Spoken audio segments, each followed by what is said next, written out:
I try and be careful on social media because there's a lot of information out there. But I try and provide hope, like try and provide the other side, the silver lining.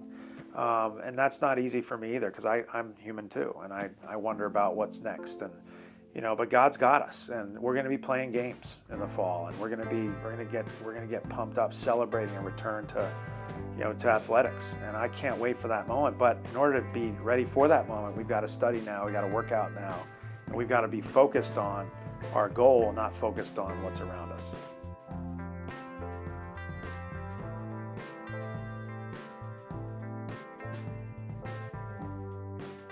It's unprecedented what we're going through. But for me, right at the beginning of it,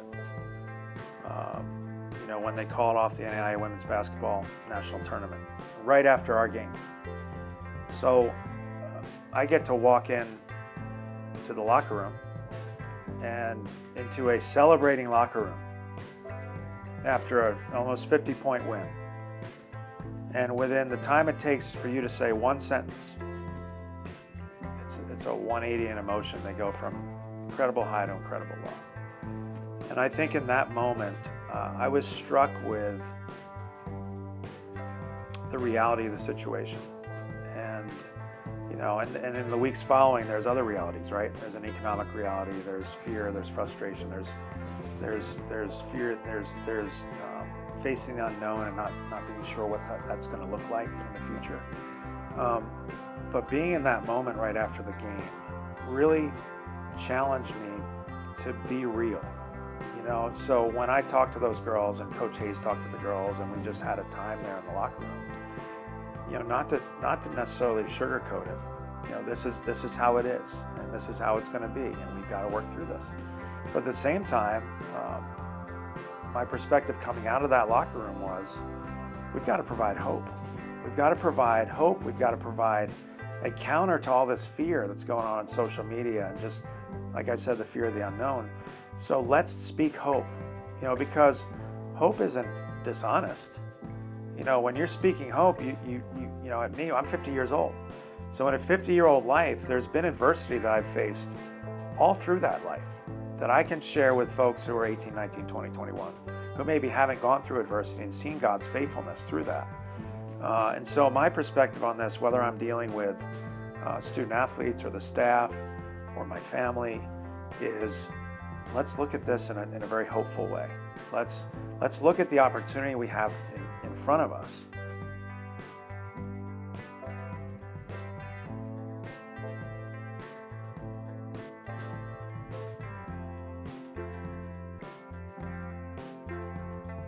What we've tried to do as a department is focus on others during this time. So there's an organization in town called VISTI, Volunteers in Service for the Elderly.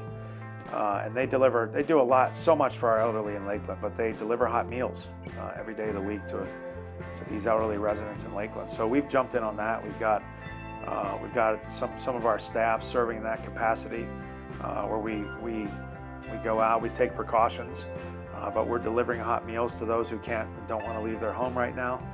Last week we're involved in a ministry where they came to the VISTI office and picked up groceries. So we're loading groceries in the cars, interacting with folks.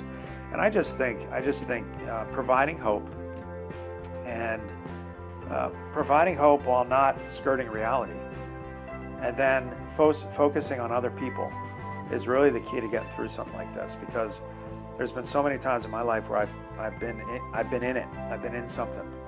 But when I lift up my eyes and I focus on the folks around me, I kind of forget what I'm in. And God allows me to minister and to show his hope to other people. And so that's been my approach. I've been really proud of the department, the coaches, the assistant coaches, the student athletes, sports information, athletic. Everybody's kind of gotten on board. Let's provide hope.